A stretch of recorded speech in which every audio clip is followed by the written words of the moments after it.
الحكومة السيد الوزير. في الحقيقة ليس تعديلي، هذا نقاش.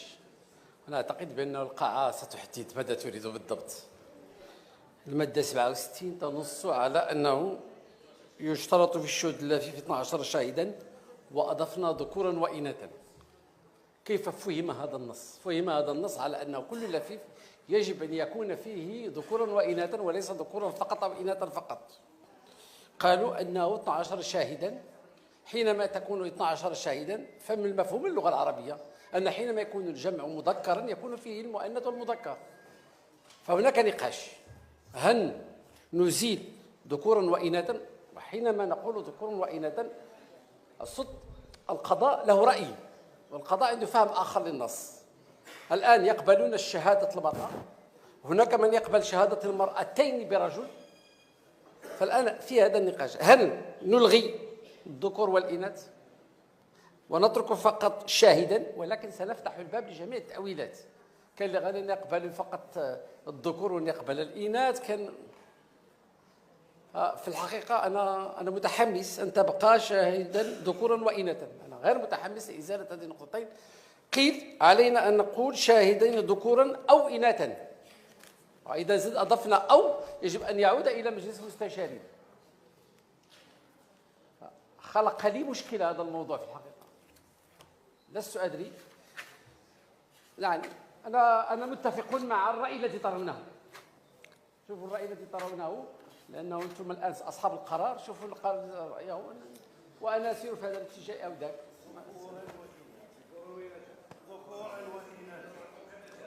سيد الرئيس أنا وحل ما عرفتش اش غادي نقول. زول مرة حيد الشهود، مرة ما يبقاوش. لا فيها 12.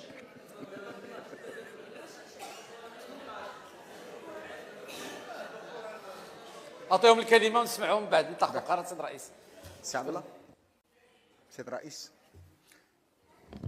شكرا السيد الرئيس. طبعا طبقا لمقتضيات الدستور والنظام الداخلي للحكومه ان تتقدم في اي مرحله من مراحل التشريع وحتى في الاجتماعات العامه بالتحديد. طبعا كاينه مسطره والكتابه الى غير ذلك، لكن فيما يتعلق بهذا الموضوع ذكورا واناثا كاين فيه اشكال حقيقي، لانه ابقينا على التلقي الثنائي وابقينا على شهاده امراتين مقابل شاهد واحد. اذا خلينا ذكورا واناثا قد يذهب العدد من 12 ل 18 على الاقل، ما نقولش 24 ذكورا واناثا.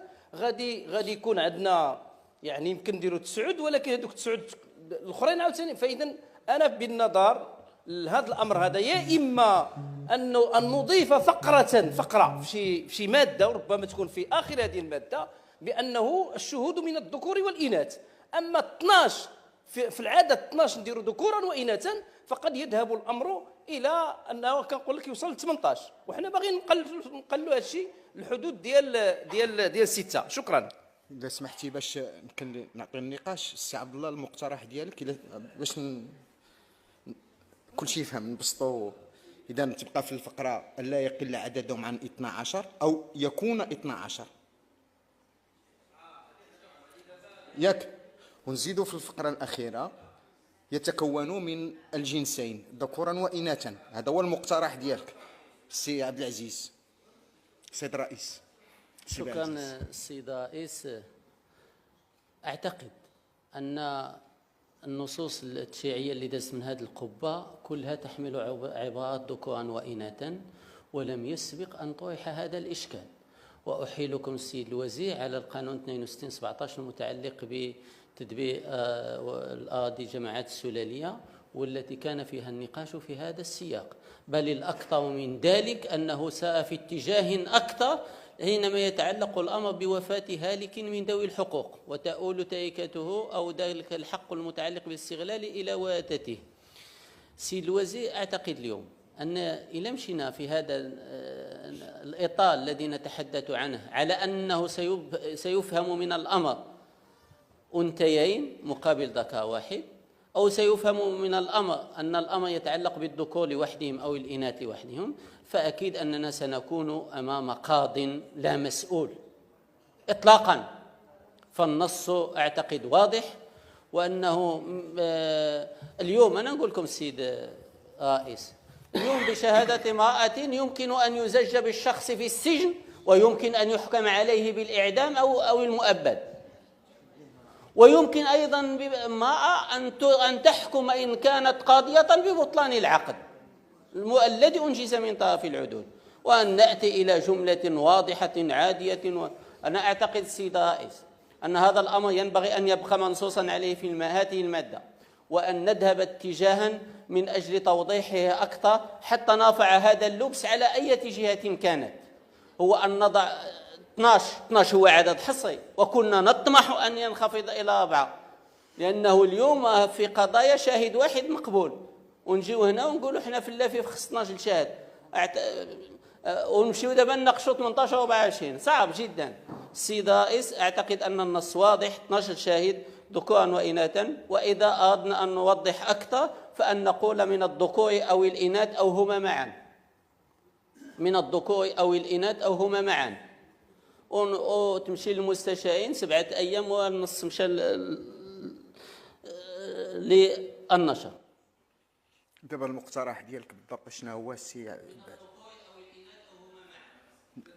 دابا السي بوانو كيدير المقترح ديال ان يكون لا يتجاوز العدد 12 ياك، باش نحددوا باش نديروا السقف، باش ما يكونش داك الزياده اللي تكلم عليها السي عبد الله بوانو، وكتمشي في نفس التوجه ديالك انت باش يكون العدد.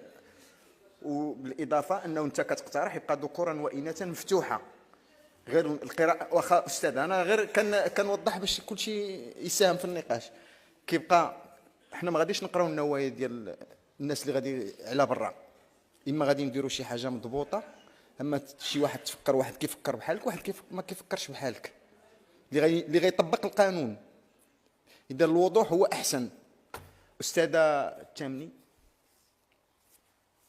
السيد الرئيس، نحن يعني بصدد مناقشات نصوص وضعيه، بمعنى ان الاجتهاد المفروض أن يرتكز إلى ما ينص عليه الدستور وهو المساواة. وإذا كانت يعني المساواة منصوص عليها دستوريا، فالمفروض أن الصياغة في أي نص قانوني أن تكون يعني دقيقة بما يرفع اللبس. وهنا في هذه الصياغه هذه لما كنتكلموا على 12، وانا كنتفق مع السيد النائب اننا كنا كنفضلوا انه يتخفض هذا العدد، لان حتى العدد لما تيكبر كيولي داخل فيه الامكانيات ديال التاويلات. ولكن الى كان يعني السقف هو 12، فالمفروض انها تكون سواء انا مع الصيغه ديال او ذكورا او اناثا او هما معا، وبالتالي كنرفعوا اللبس ديال انه ممكن نمشيو ولا يكونوا 2 من النساء مقابل واحد، سواء كانوا ذكور او اناث او هما معا العدد غادي يكون 12. ولكن ممكن نستعملوا فقره اخرى اللي تزيد تدقيق على انه راه في هذه الحاله يتساوى الحضور العددي للذكور والاناث. شكرا. كاين شي راي اخر؟ سيد الوزير. فيما يخص 12 شاهد هذه في الفتوى ليس فيها نقاش. نعم. المجلس العلمي حدد 12 داكو 12 نفرا، لان 3 فقهاء عند الامام مالك كانوا 12 نفرا كذا كذا. الذكر والانثى انا متمسك بها، كان لنا خلاف كبير في هذا الموضوع، لانه شهاده امراه الان القضاء يسير في اتجاه ان شهاده المراه لوحدها وليس شهاده لامراتين. انت القاضي اللي تحطي فيه، كان القاضي المتحرر كان القاضي اللي بحال هذاك اللي درنا الامام مالك. خليوا الحاله كما كانت عليها، وسنرى انذاك اذا كان شي ضعف في المحكمه الدستوريه او اذا خضع لمرقبه ما نرجعوا، هذا لا نصا مقدسا، نرجعوا الى كان نخلي الامور كما هي ذكر وانثى. شكرا. اذا الى سمحتوا غادي السيد الرئيس السيد التويسي. انا في نظري نخليو النص كما جاء من مجلس المستشارين. لا دابا رجع للصيغه السيد الوزير. لا هذا اللي قال لي السيد الرئيس 12. لا رجع للصيغه اللي صادق عليها مجلس النواب. هذا المقترح ديال التعديل اللي جاب السيد الوزير دابا في الصباح. ما جابش تعديل. لا راه جاب التعديل.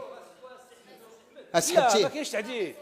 ان نحتفظ بما جاء بمجلس، شوف اسمحوا لي ما تلصقوش، ان نحتفظ بما جاء من مجلس المستشارين، لان عندما نقول 12 شاهدا راه 12 ما يمكنش نفوتوها، لا في العدل فيه 12 من الناحيه الدينيه، من ناحيه العرف راه 12 فيه، ما يمكنش يكون فيه 18 و20، وبالتالي 12 نخليوه اجتهاد القضاة كما قال السيد الوزير، كان القاضي منفتح غادي يقبل 4 8 كاين اللي غادي 6 6 نخليو هادشي ليه ما ندخلوش عندنا في التفاصيل هادو. وبالتالي انا نتمنى على ان هذا التعديل اللي جا من هذا الشكل اللي جا من المستشارين ان نصادق عليه ونمر بلا ما نعاود نرجعوا للمستشارين. اذا الى سمحتوا بما ان السيد الحكومه تفضل سيد الوزير. واخا هادشي اللي نقول شويه خطير. حينما نتكلم على ذكورا واناثا لم نحدد طبيعه الاناث عند الشهاده. هذه الخطوره ديالها الواحده او اثنين. هذا خليه للجهاز القضائي، الجهاز القضائي غادي الان في شهاده امراه واحده، خليوه.